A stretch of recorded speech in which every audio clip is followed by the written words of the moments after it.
What it do, where it is, when it is, when it isn't, Patriots, and welcome to the Mason Cable News Show. I hope everyone had a great weekend. My name is Julian Lee. And I'm Brandyn Fragosa.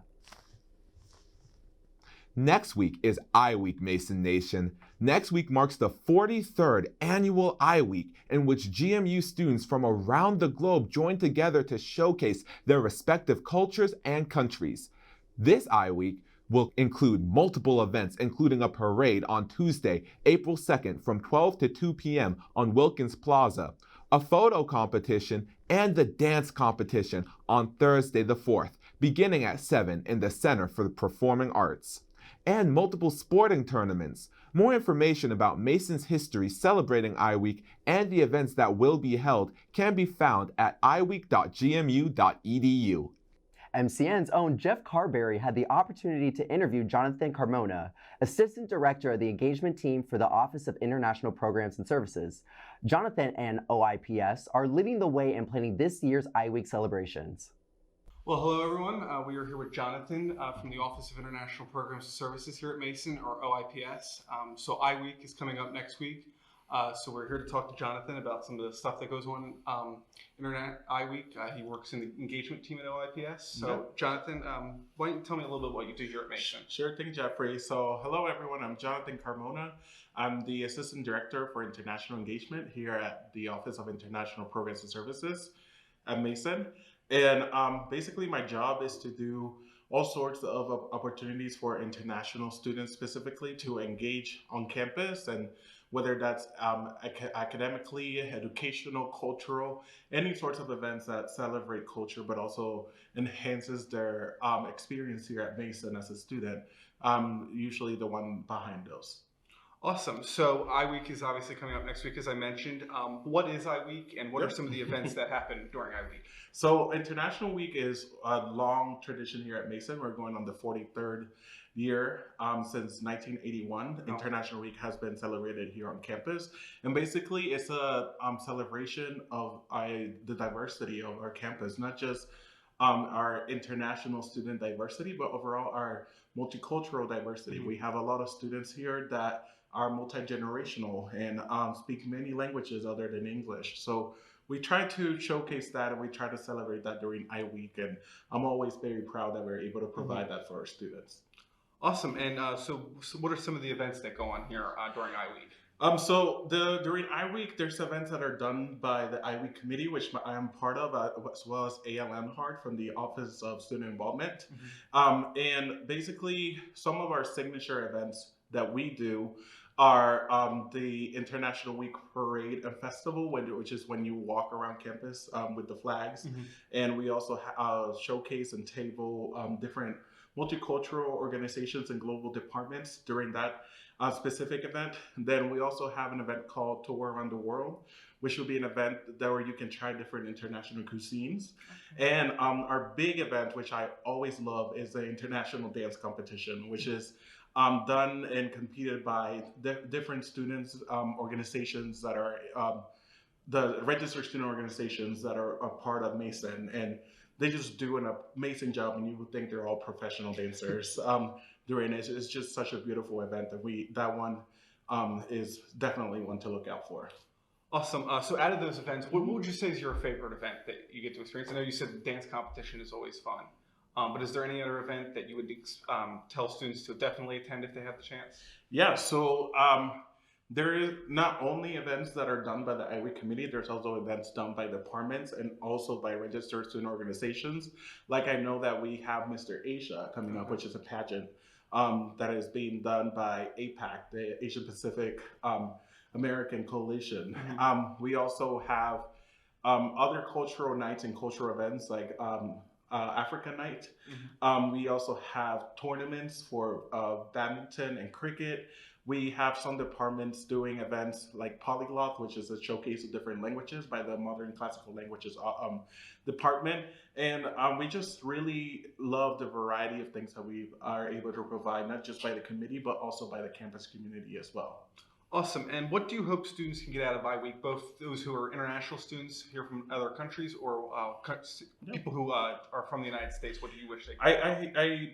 If a student can see themselves in one of the cultures represented, or one of the flags that are hung up during I Week, or anything like that. I would love for them to just see that, and just, even if it reminds them of home, or reminds them of their home culture, like, I love for them to be able to identify with that. But I think too is, I would like the students to challenge themselves and learn more about different countries, different cultures, and just expand their global competency through International Week. I think that's one of the biggest opportunities students can get, international or domestic. Awesome. And I just have one last question. I guess it might be a little too late for this year, but what about students next year who are looking as those registered student organizations, those who maybe are starting new? How can they get involved in iWeek? Yeah, so the Student Involvement Office usually sends messaging regarding event submissions, also for looking for teams for the dance competition. So students are able to participate and just look out for those emails. And we take anyone, it doesn't matter the size of the student organizations or not. We take anyone that's willing to do an event and that's willing to participate as part of iWeek. We really value that, and we like to give an opportunity and a platform to all student organizations to do that. Awesome. So we thank Jonathan for coming in today and having the chance to speak with MCN. MCN will be there to cover some of the events. I know we're going to be there at the iWeek dance competition for sure. We've always done that. We always like being there. Yeah. So we thank you very much for having the chance to talk, and we hope every student who watches this will be able to go out and enjoy iWeek next week. Sure. Can I add one more thing? Sure. Make sure you check out the Johnson Center starting April 1st. We will have our flag display, which includes flags from 130 plus countries that represent our international student population here at Mason. So make sure, starting April 1st in the Johnson Center, all the flags will be hanging up. And I also understand you have a shirt if you wanted to show it too. Yes, I did want to show a shirt. I have it on, but I just wanted to make sure that everybody saw the shirt. Because this is the International Week shirt, and in the back this year we were able to include some languages which all translate to international in I think 28 languages we were able to include this year. So just really cool, and we wanted to make sure we showcase that. It really showcases, I think, the diversity here at Mason, both internationally and students here who are from ancestrally from other countries as well. So thank you very much, Jonathan. Thank you, Jeffrey. Yo, who's Jeff? Oh, sorry, we're back on. Thanks, Jeff. On March 21st, GMU student government held a town hall with university vice presidents Deb Dickinson and Rose Pascarell. For students to express concerns and raise questions regarding Mason's tuition and finances. Covering the event was MCN's own Viviana Smith. Today's tuition town hall serves as an opportunity for students to voice their financial concerns and clarify just how and where their money is being spent. Speakers Deb Dickinson, Executive VP for Admin and Finance, Rose Pascarell, VP for University Life, and Paul Weish, Student Body President, answered questions regarding tuition, student fees, and other financial matters. We have instead focused on the 3%. And you might ask why we've got these specific tuition amounts. That's because of our billing system, which is also a little bit outdated. So we have to give an actual specific amount. But if we were to receive the full funding that we've requested from the state, which is again the $18 million plus some other areas of funds for Virginia military survivors, dependents, and this is ongoing. If we receive some of those funds, we might not have to increase in the out years. For out-of-state students, it's not a 3% increase. We're clear that the price is much higher than for in-state, as is typical at a public institution. So we moved away from a similar percentage increase for out-of-state students. This is actually less than a 2%. Proposed increase for the fee is $108 flat across the board for in-state, out-of-state, undergraduate, and graduate students. This is how your tuition dollar is spent. And you can look at all the categories. 84 cents on a dollar is spent on students, whether that is services or instruction or academic support. You can see that overall 84 cents of every dollar is spent on students, and there's an 11 cents shortfall. This is what the inequity looks like. These are all of the on-campus support services available for students who are in need of either financial aid counseling or emergency aid or just other things that are totally impacted by the amount of money that a student has. And in all of these areas, particularly on-campus employment, part of what we've done is increase the amount of dollars to go towards on-campus employment so that more students, and not just work on campus, that itself is a great experience, but also another way to provide for income for students. We actually expect there to be more eligibility for things like Pell. I can't necessarily comment on the priorities of the government relations team, perhaps the folks on stage could, but I will say this. It's very rare that the federal level will get involved in a very specific student funding ask for an institution, right? They would put their money into the federal programs and expand those. I spoke with attendees to get their thoughts on the town hall. I think the information presented is a good overview of how tuition is spent, but the point of this probably should have been to explain where the new additional tuition dollars are going, because they plan on raising it, they said it, but they didn't actually tell us what they're actually going to spend that additional money on. I thought it was really helpful that they broke down the tuition dollar and how much of that tuition dollar goes to each different department, well, not department generally, as well as breaking down where the mandatory student fee and the mandatory student fee increase would go generally. I was glad that they did it, and I think they did a really good job of letting students speak. You did ask a question today. Do you feel like your questions were accurately answered, or do you feel like they could have expanded on things more? So my first question wasn't really accurately expanded on. I kind of asked, are you certain that it's going to all of these things? And they were like, it's going to a bunch of stuff. And then my second question was specifically, why can't you show us exactly what you're putting it towards? And they pretty much were like, oh, we don't really have that now. Check back later at a future meeting. I asked about the fact that they're on a hiring freeze, which a lot of administrators have talked about. They are really very, very much understaffed in a lot of areas, which contribute to inefficient programs, services, act. I know that students can feel like, oh, things don't work very well, or things take a very long time, it feels very slow. And that I know from talking to administrators is because they have vacancies, and I think they properly address them. Talk about how they have critical vacancies, and that part of that increase could go to getting those additional resources to be less understaffed, which is good. Ask questions. The more students that ask questions, no matter how much it seems like the question might be redundant or not, every question matters. It matters exactly what they're doing and how they're doing it, because we have to remember the university is designed to serve students and help provide us an education, and it's our money that's actually making the whole university work. This is Viviana Smith, signing off. The American Medical Women's Association will be holding a menstrual product drive in which members of the community will be able to donate menstrual products to the RSO. The event will be held from Monday, March 25th, 10 a.m. to 12 p.m. at JC Kiosk C, and Wednesday, March 27th, 4 p.m. to 5:30 p.m. at JC Kiosk C. Hello. We here at MCN would like to offer a formal apology to Rose Pasquarel for mispronouncing her name. We here at MCN strive for intelligence and respect, and this behavior was inexcusable and unacceptable. After this, Julian Lee will be talked to after the broadcast. Student elections are approaching, Patriots. Elections opened Monday, March 25th at 12 a.m. on Mason 360. Elections will close on Friday, March 29th on Mason 360. Here at MCN, we encourage everyone to express your right to vote for who you wish to represent you and the rest of the GMU student body. MCN had the opportunity to sit down with two of the presidential tickets running for student body president and vice president. Aiden Jacobs had the opportunity to interview Maria Cuesta and Colin McCauley. My name is Aiden Jacobs, and today I have the pleasure to be joined by Maria Cuesta and Colin McCauley, who are running for student body president and vice president. So I am Maria. I'm an international student from Colombia.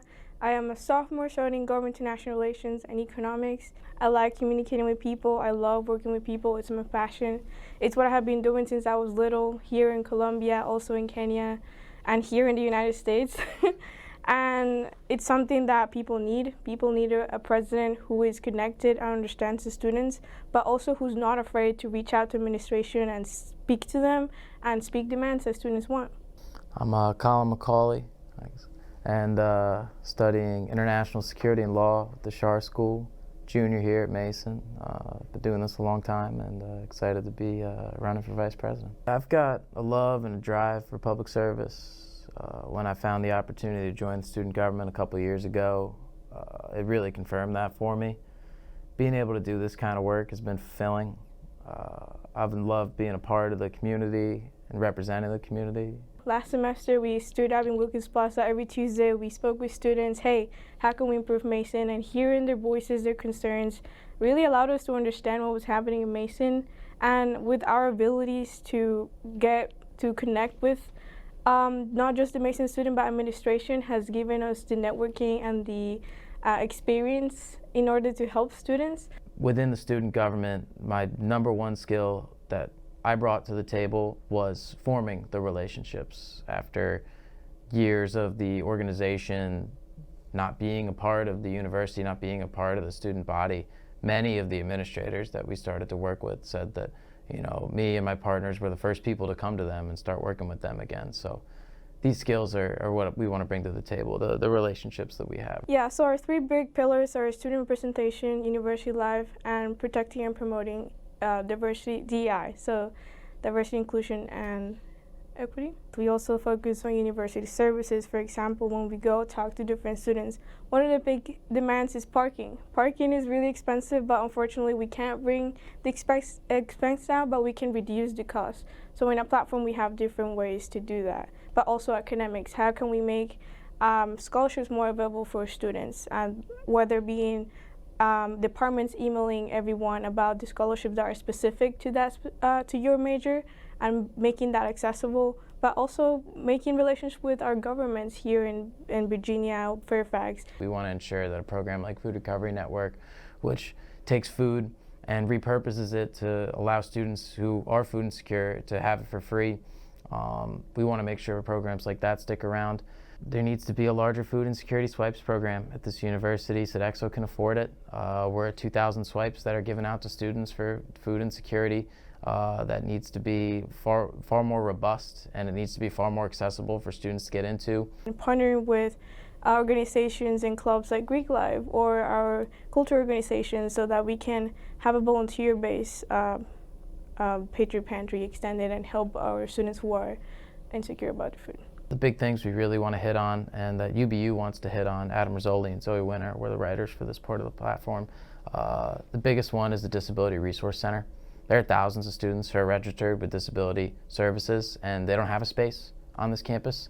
UBU has created a space. In the meanwhile, they created an office hours, the renting rooms, typically in JC Floor 3, where students who are registered with disability service or a neurodivergent are always welcome in a sensory-friendly space. A sensory-friendly dining hall would be huge for that community. There is an allergen-free dining hall that is a great start, and with a few small changes, we can make that space sensory-friendly. One of the things that Mason is missing is not university life. We actually have huge university life. It's unity. It's seeing that university life in our campus. So it's not events that we're missing. It's that ability for all of us to be together and show Mason or what Mason is. So bringing everyone together is one of the ways that we can promote diversity, equity, and inclusion here on campus. With our relationships, with the trust that student leaders have in us, we think that we can create a space in which all the organizations at the university can be in the same place, whether it's professional, social, cultural, special interest. We think there's a space for all of it. And Fridays at Mason is our goal to create that, and it's our goal to create that culture of going out, you know, Friday night, around 7 o'clock every other week, and knowing you're going to see your friends and knowing you're going to see your favorite people out there doing their thing. One of the biggest things or issues that we have is that we don't have a huge ally network here in our campus. So how do we spread that message of how can we be an ally to undocumented students? What resources do they need? How do we create and make these resources available and accessible for our students? When it comes to promoting and protecting DEI, we're the only campaign calling it how it is, which is that there is an existential threat on cultural organizations and Black, brown, and gay students at this school and the support they receive from this university. So we got an Instagram. It's at Cuesta Macaulay 2024.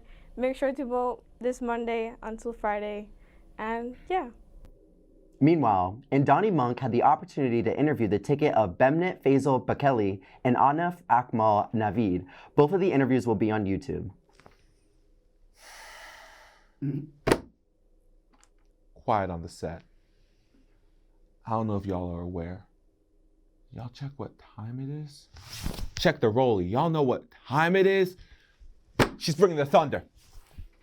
She's bringing the lightning. She's bringing the feel. She's bringing what we need. I haven't been outside in a week. I might not have even been outside last week because I trust her that much to let me know what I need the weather to be. She's bringing the rain. She's bringing the hail. I don't even know what it is outside today. The sun could be down. The moon could be up, but she's going to let me know the weekly weather forecast.